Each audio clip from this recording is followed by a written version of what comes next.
Hello, welcome to day 13 of the 14-day challenge. By now you know the drill. Grab your download through the link below and meet me at the piano. Today we're starting a brand new scale to finish off this challenge. Today we're doing it hands separately. Tomorrow we're doing it hands together. Today we're moving into G major. So this is our first scale that has any sharps. In our A minor improvisation the last few days, we had some G sharps mixed in with the chord patterns that we're using. And here now we have a sharp in our scale as well. So I will walk you through it a little bit more slowly than usual. We're starting on G and we play just one octave like we've been doing all along. And the fingering is the same. The only thing that we need to look out for is when we get to the next to last note, it's going to be F sharp. So F is the regular F, and then F sharp is the key immediately to the right from that. So it's this black key here. I'll be starting with the right hand and I'll count us in. I'm going to go slow enough that I think you can follow along, and let's see how it goes. 1, 2, ready, go. G, A, B, C, D, E. Here comes F sharp, G. Repeat the G.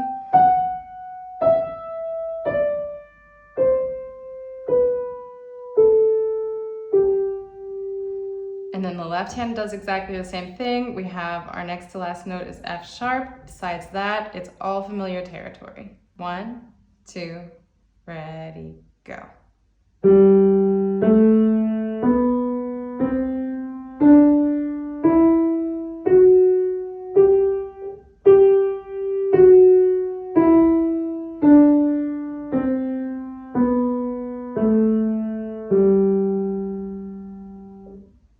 Then from there, of course, we also have a new improvisation, because if we're playing in a new scale, then we're going to be looking at some new chords. So until now, we've only touched really lightly on the topic of chords. It's been more what I've talked about a little bit with technique, also this kind of Mr. Miyagi method of you're actually learning it as you go, you just don't have a label for it yet, basically. And we talked about this a little bit in A minor, that we have the chord that's built from our home note of the scale, so in this case G, and then we skip down, we step up, and then we return to home base, and we do that just as many times through as you want to, right? So in a major scale, that means that we're starting with a major chord. We have G major, and today we're going to start with the left hand, and the right hand will be copying. Most of these have been the other way around, that the right hand is starting and the left hand is copying, but now you know your way around the notes much better. You probably have completely mastered the keys on the piano by now, and so we started with that pattern when we were in C major, because then we had our thumbs as this kind of guidepost that we knew where to jump to, because our right hand thumb was jumping exactly to neighbor the left hand thumb.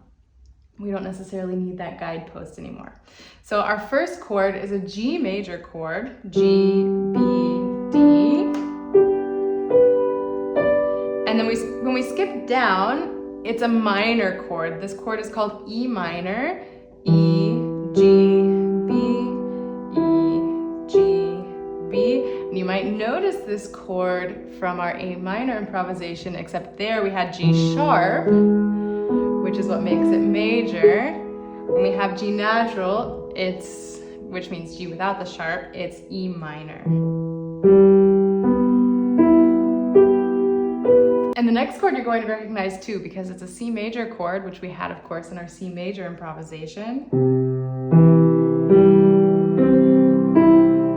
And then we're stepping up to D, and here, just like in the scale, we need F sharp. So we're not playing regular F, we're playing F sharp, D, F sharp, A.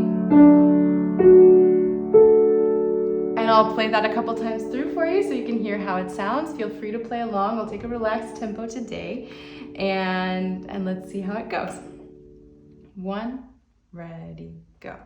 G major, E minor, C major, D major,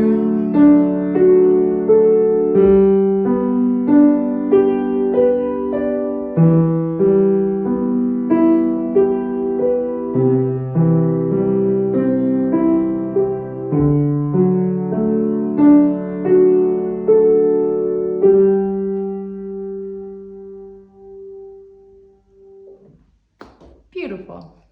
As we're entering the last 2 days of the challenge, our rhythm and reading drills are going to be a lot more random, just because we're nearing the finish line and we want to have some more independent extra challenges. So these aren't as related to the pieces that you're learning necessarily, but they are really good for just helping you react to rhythms that you've never seen before, rhythms that you've never heard before, figuring them out on your own, and learning how to work through new material independently. So here we're in 3/4 time. We have some dotted rhythms, we have some eighth notes, and let's give it a go. 1, ready, go. 1, 2, and 3. 1 and 2 and 3. 1, 2 and 3. 1, 2, 3. And here we have a mix of a lot of different things. We're in 4/4 time. 1, 2, ready, go. 1 and 2, 3 and 4. 1 and 2 and 3 and 4. 1, 2 and 3, 4. 1, 2, 3, 4. Today's reading drill is just one big quiz. We're covering every single note that we've covered through the course of this challenge. I'm going to give you the answers a lot more quickly than usual so that you have an extra push to finish off this challenge. F, G, A, D, A, C,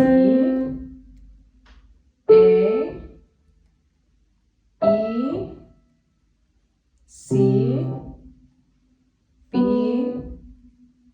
F, D, C, D, B, B, F, E, G, G, E, C, and that's it. If you didn't play along the first time through and you were just naming them and it went pretty well, go back and go through the whole order again and try to play and say the notes at the same time and see how you do that way. Today in Swan Lake, we're putting the first 2 rows hands together. Tomorrow we'll put the last 2 rows hands together. And as always, review the hands separately, do any practice in chunks that you need to. If you have any trouble spots where you notice that you trip up a lot, make sure to iron those out before you try putting it hands together. I'm going to let you do that independently now. We're almost all the way through the challenge. I know you've developed these skills, you've learned these quality methods for practicing, and so I'm just going to walk us really, really slowly through putting this hands together. So both hands are starting in this A position, that the left hand 5th finger is on A and the right hand 1st finger is on A. And both hands are starting with the 5th finger, actually. There is a bit more rhythmic coordination here than we've had before, but I'll play through it once slowly so you can see how it goes, and then we'll talk through it together.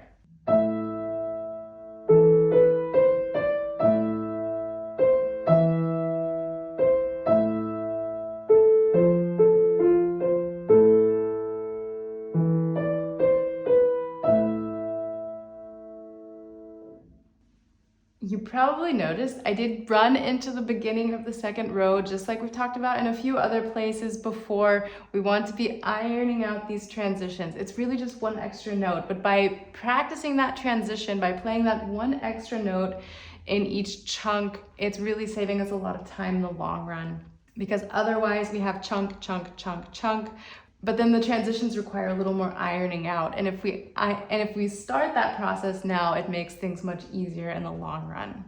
So when it comes to coordinating this, there are a few things you can do. One method is to just draw lines between the notes that are connected so that you can see, okay, these notes come together, these notes come together, these notes come together. Especially when we have really busy passages, that can be really helpful because it helps you just visualize where the connections are better. This piece isn't so fast moving that that's absolutely necessary. I think here it's going to help you probably better if you're learning how to count really specifically. And Basically, in the first row here, the left hand has half notes the entire time, which means that the hands are always playing together on beat 1 and on beat 3, with the exception of the fourth measure, because in there the right hand is tied, so the left hand's alone, and the right hand jumps in right after that. Probably the best way to go about this is just to count. So let's try that together, and I'll count it for us this time. And one more word on coordinating these hands together. There are a couple of spots where the fingering gets a little bit dicey. Basically, in measure 3, there are some tricky things that are going on. You've practiced this for a few days hands separately now. You're more familiar with the fingerings, but just don't let it throw you off if you have a little bit of trouble there in the beginning. 1, 2, ready, go.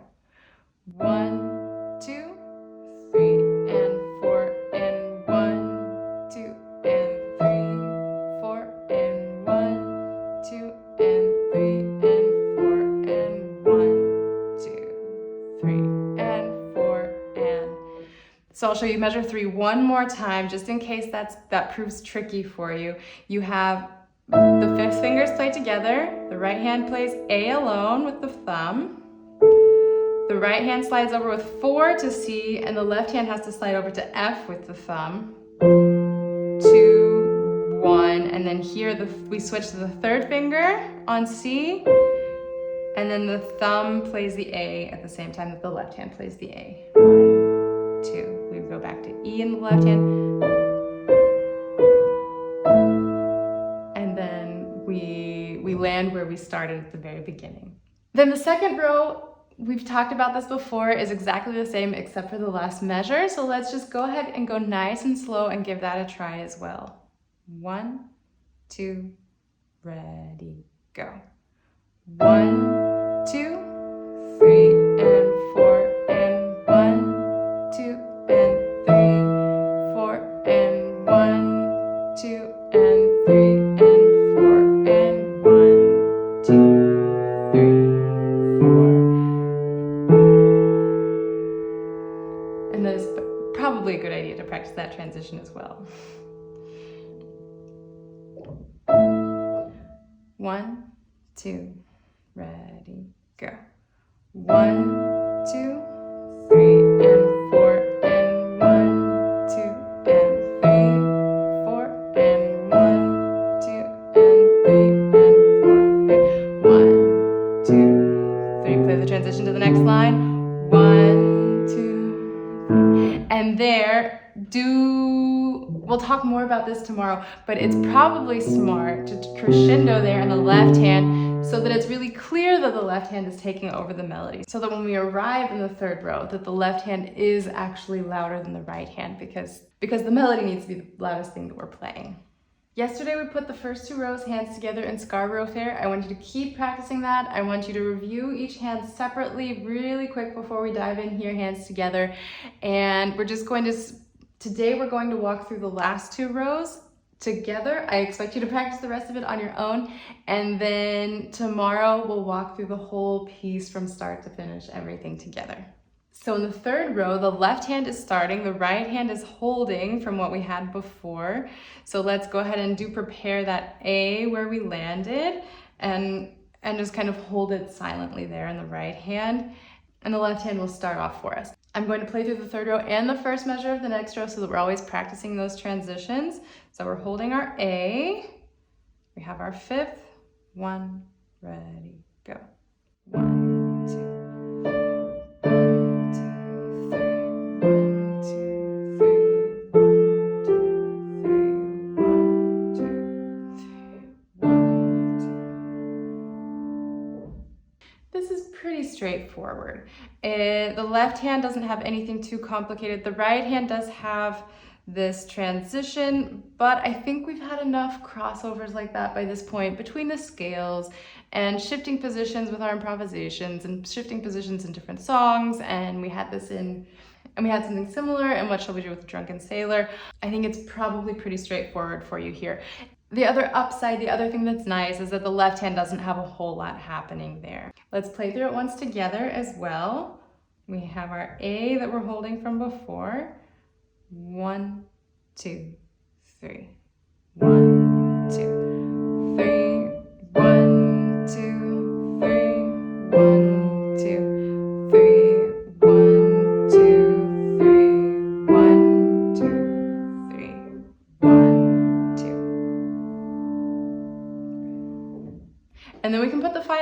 hands together. I know sometimes I sound like a broken measure. I know I repeat myself a lot, but it's because these things are so incredibly important. Let's start in the final measure of the third row so that we're practicing this transition with the thumb from hopping over from our C to our D. So we're starting with G in the left hand, E in the right hand. 1, 2, 3. 1, 2, 3. 1, 2, 3. 1, 2, 3. 1, 2, 3. 1, 2, 3. 4, 5, 6. So the very last figure is maybe the trickiest thing in the whole piece, just because it has a lot of moving around that we're probably not used to. So let's go ahead and play that last figure starting in measure 16. And we're gonna do that 2 or 3 times together just to get that nice and ironed out. The first time we're not going to worry about rhythm so much. I'll talk you through it. So we have 2 on E in the right hand, 2 on G in the left hand. So we're going to start there. We have stepping down, crossing over with the right hand. The left hand is moving to the 4th finger. The thumb relaxes, moves over here. The right hand moves up to 3, and the left hand switches to D and A. Now let's try to do that really slowly in tempo. 1, ready, go. 1, 2, 3. 1, 2, 3, 4, 5, 6. Then let's put everything back into context one more time. Let's go from measure 13, the end of row 3, and play all the way until the end one more time. Really steady. Now our goal is to keep a steady beat the whole time. 1, 2, 3. 1, 2, 3. 1, 2, 3. 1, 2, 3. 1, 2, 3. 1, 2, 3. 4, 5, 6. That's it. That's everything for day 13, lucky number 13. And I'll see you back here tomorrow for the very last day of the challenge. Happy practicing.